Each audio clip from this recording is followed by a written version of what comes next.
Ndabashuje inshuti bakunzi bene data, reka nongere kubifuriza amahoro y'Imana kandi ubuntu bw'Umwami wacu Yesu Kristo bukomeze kubana namwe. Ndaje rero ngo twongere turebere hamwe icyigisho cyacu kivuga ngo Kristo ibyiringiro byacu rukumbi, izina ry'Imana yacu rihabwe icyubahiro. Reka twicishe bugufi dusenge. Data twese uri mu ijuru, izina ryawe niryubahwe, ubwami bwawe buze ibyo ushaka biho mu isi nk'uko biho mu ijuru. Wakoze Mwami Imana yacu kuturinda, n'ubu ngubu ukomeze kuturindira mu buntu bwawe. Urakoze kubw'uyu mwanya uduhaye, turakuraritse kugira ngo umwuka wawe wera yongere gukorera mu ntekerezo zacu, atubere umwigisha mukuru muri ijambo wandikishije, twumve icyo tubwira. Tubigusabye twizeye mu izina rya ducunguye Yesu Kristo Umwami wacu, amen. Murakoze cyane. Reka nongere mbahe ikaze turebere hamwe aya magambo nari nkubwiye avuga ngo Kristo ibyiringiro byacu rukumbi, amen. Mbere yuko imfatiro z'isi zishingwa, Kristo umwana w'ikinege w'Imana yasezeranye kuzaba incungu inyoko muntu. Adamu naramuka acumuye, Adamu yaje kugwa, kandi warusangiye kuzona se mbere yuko isi ibaho. Yiyambuye ikanzu ya cyami n'ikamba ry'ubwami, aramanuka asiga icyubahiro gikomeye, ahinduka uruhinja i Betelehemu, kugira ngo aho Adamu yasitariye akagwa abashe kuhanyura kandi acungura abantu baguye. Yiyemeje guhura n'ibishuko byose umwanzi ateza abagabo n'abagore, kandi ibitero byose bya Satani ntibyabashije kumuteshura ngo areke kumvira se. Kubw'imibereho ye izira icyaha, yahamije yuko buri muhungu wese n'umukobwa wese wa Adamu ashobora gutsinda ibishuko by'uwazanye bwa mbere icyaha mu isi. Kristo yazaniye abagabo n'abagore imbaraga yo gutsinda. Yaje muri iyi si afite ishusho y'umuntu, aba umuntu mu bandi, yabaye umuntu nkatwe, yambaye kamere muntu icumura kugira ngo ashukwe kandi ageragezwe. Mu bumuntu bwe yari afite kamere y'ubumana. Mu kwigira umuntu yahawe mu buryo bushya kwitwa umwana w'Imana. Marayika yabwiye Mariya ati, imbaraga z'Isumba byose zizagukingiriza, nicyo gituma umuziranenge azavuka azitwa umwana w'Imana, nk'uko dusoma muri Luka igice cya mbere umurongo wa 34. Mu gihe yari umwana w'umuntu yahindutse umwana w'Imana mu buryo bushya, nuko agaragara mu isi yacu ari umwana w'Imana, nyamara anabarwa mu muryango w'abantu ku bwa kavukire. Nshuti bakunzi bene data, dusangiye ijambo ry'Imana. Tugiye gusomera hamwe amagambo tubona mu butumwa bwiza uko bwanditswe na Luka ku gice, ni iki gice cya mbere. Turahera ku murongo waho wa 26 dusoreze ku murongo waho wa 38. Niturangiza turagaruka mu butumwa bwiza uko bwanditswe na Matayo, aho dusoma ku gice cyaho cya mbere duhereye ku murongo wa 18 tuze gusoreza ku murongo wa 25. Izina ry'Imana yacu rihabwe icyubahiro. Reka dusome mu izina rya Yesu. Gaburiyeli abwira Mariya yuko azabyara Yesu. Mu kwezi kwa 6, Marayika Gaburiyeli atumwa n'Imana mu mudugudu w'i Galilaya witwa Nazareti, ku mwari wari warasabwe n'umugabo witwa Yosefu wo mu nzu ya Dawidi. Izina ry'uwo mwari ni Mariya. Amusanga aho yarari, aramubwira ati, ni amahoro uhiriwe, Umwami Imana iri kumwe ntawe.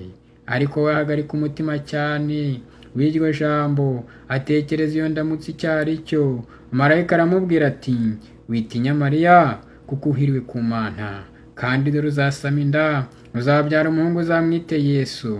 Azaba mukuru, azitwa umwana w'Isumba byose, kandi Umwami Imana izamuha intebe y'ubwami ya sekuruza Dawidi, azima mu nzu ya Yakobo iteka ryose, ubwami bwe ntibuzashira.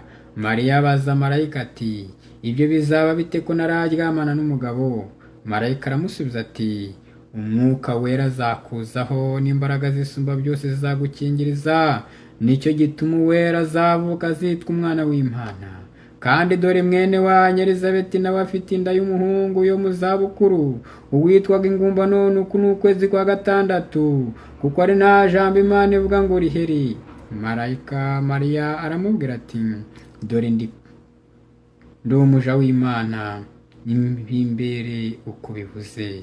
Nuko marayika amusigaho arigendera. Dusome muri Matayo 1:18.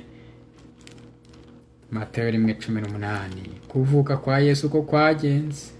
Kuvuka kwa Yesu Kristo kwagenze gutya: nyina Mariya yari yarasabwe na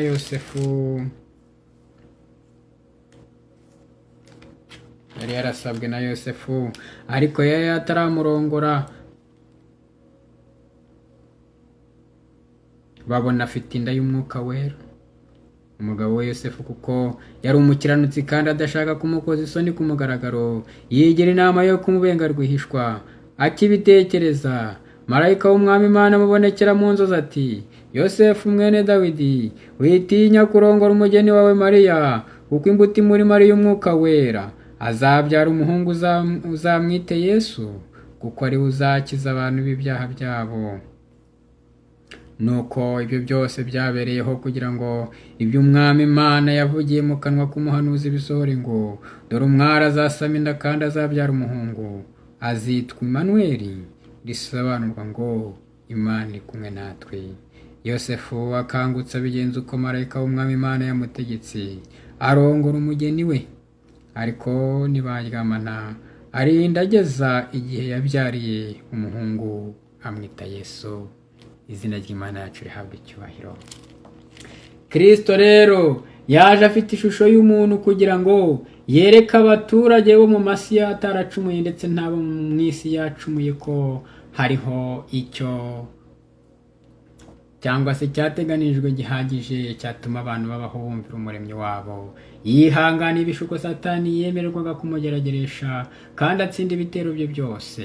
Yarababajwe kandi agirirwa nabi cyane, nyamara Imana ntiyamutereranye ngo ise n'itabizi. Igihe yabatizwaga na Yohana muri Yorodani avuye mu mazi, Mwuka w'Imana yamumanukiyeho afite ishusho y'inuma isa na zahabu. Nuko ijwi rivugira mu ijuru riti: nguyu umwana wanjye nkunda nkamwishimira. Matayo 3:17. Nyuma y'iri tangazo nibwo Kristo yajyanwe na Mwuka mu butayu. Mariko aravuga ati: uwo mwanya Mwuka amujyana mu butayu, amarayo iminsi 40 ageragezwa na Satani, aba hamwe n'inyamaswa. Mariko igice cya mbere umurongo wa 12 na 13. Muri iyo minsi ntiyagiraga icyo arya. Luka igice cya 4 umurongo wa 2. Kristo nshuti zanjye yahanganye n'ibishuko. Guhangana n'ibishuko. Uko Kristo yahanganye n'ibishuko. Igihe Yesu yajyanwaga mu butayu ngo ashukirweyo, yari ayobowe na Mwuka w'Imana. Si we wihamagariye ibishuko. Yajyanwe mu butayu no kugira ngo abe wenyine kandi yitegereze inshingano yari yahawe n'umurimo we. Binyuze mu kwiyiriza ubusa no gusenga, yariho yitegura inzira yandujwe n'amaraso yagombaga kunyuramo. Mbese yari gutangira uwo murimo wo kubohora imbohe zari zikomerekejwe mu mubabaro n'umurimbuzi. Mu gihe kirekire cyo kwiyiriza ubusa kwe, umugambi we wose w'umurimo we nk'umucunguzi w'abantu washyizwe imbere ye. Igihe rero Yesu yinjiraga mu butayu, yari agoswe n'ikuzo rya Se. Mu gihe yari yatwawe no gushyikirana n'Imana, yazamuwe mu mbaraga zirenze ubunyantege nke bw'abantu cyangwa se bwa kimuntu cyangwa se bwa muntu. Nyamara iryo kuzo ryaje kumuvaho, maze ararekwa ngo ahangane n'ibishuko.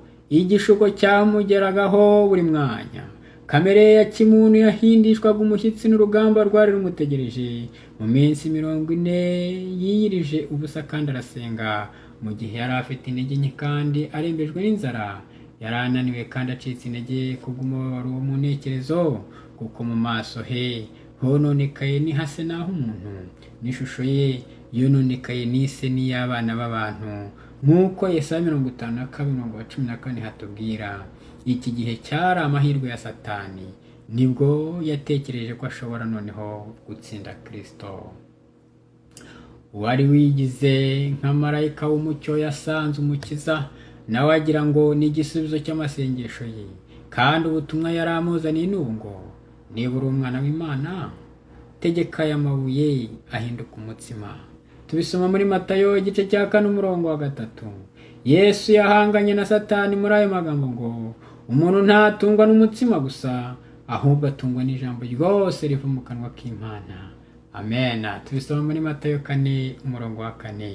Muri buri gishuko cyose intwaro yarwanishaga yari ijambo ry'Imana. Satani yasabye Kristo gukora igitangaza nk'ikimenyetso cy'ubumana bwe, ariko icyari gisumbye ibitangaza byose ari cyo kwishingikiriza kuri ijambo ngo Uwiteka aravuga ngo cyari ikimenyetso kidashoboraga kuvuguruzwa. Igihe cyose Kristo yishingikirizaga kuri ijambo, umushukanyi nta mahirwe kumutsinda yari kugira. Imana ishimwe cyane. Kwimenyereza ijambo ry'Imana nibyo byiringiro byacu byonyine rukumbi. Inshuti bene data, utaha nicyo kwimenyereza ijambo ry'Imana nibyo byiringiro byacu byonyine gusa. Abashishikarira gushakashaka mu byanditswe ntibazigera bemera ibishuko bya Satani n'ukuri kuvuye ku Mana. Nta n'umwe ukwiriye kujya impaka n'umwanzi w'Imana na Kristo kubikwiriye cyangwa se bidakwiriye. Ntabwo dukwiriye kujya impaka ku byo ijambo ry'Imana ritigeze rigira icyo ribivugaho. Ibyo dukeneye byose kugira ngo dukizwe biboneka mu ijambo ry'Imana. Umunsi ku wundi dukwiriye kugira Bibiliya umujyanama wacu. Imana ishimwe cyane. Yohana 8:31-32. Nuko Yesu abwira abayuda bamwe ati, nimuguma mu ijambo ryanjye muzaba abigishwa banjye nyakuri, namwe muzamenya ukuri, kandi uko kuri niko kuzababatura. Izina ry'Imana yacu rihabwa icyubahiro. Kuva kera rero nshuti zanjye, Kristo yari umwe na Se, kandi igihe yambaraga kamere y'umuntu yari akiri umwe n'Imana. Niwe muhuza w'Imana n'abantu. Nuko rero nk'uko abana bahuje umubiri n'amaraso, niko nawe ubwe yahuje ibyo nabo. Abaheburayo igice cya 14.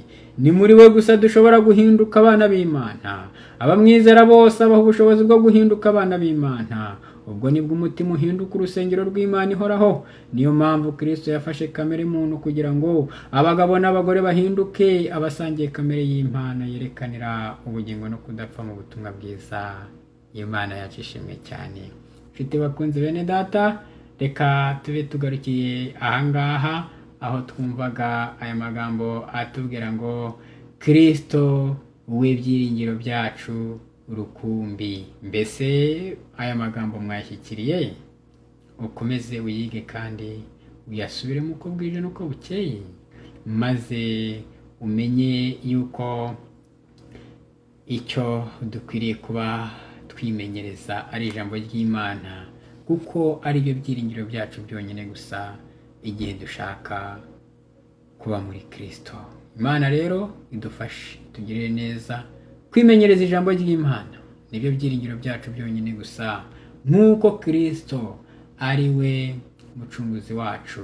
Kristo ubwe wahindutse umuntu, akabana natwe, akageragezwa nkatwe, akababazwa, ariko ntakora icyaha. Niwe byiringiro byacu rukumbi. Reka rero mwese mbabwire ngo abumvise ibi, Imana ikomeze kuduhana umugisha, kandi Uwiteka Imana ikomeze kubishimira cyane. Mukomeze kuguma mu buntu bw'Imana.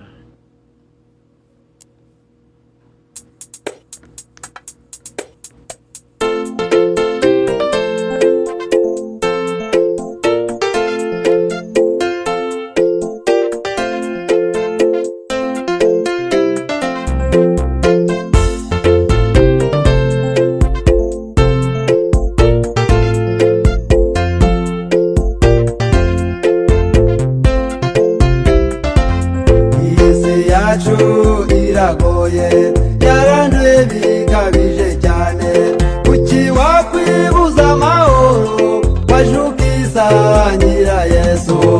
N'ahandi uretse kwa Yesu, n'ahandi ubuhungiro buri, amahoro yarabuze. Kubona abantu bagenda kandi nimba ari byinshi ku mutima, none mbigire neza byose byaba bibabaza Yesu, umwami wadupfiriye. Ibyo byose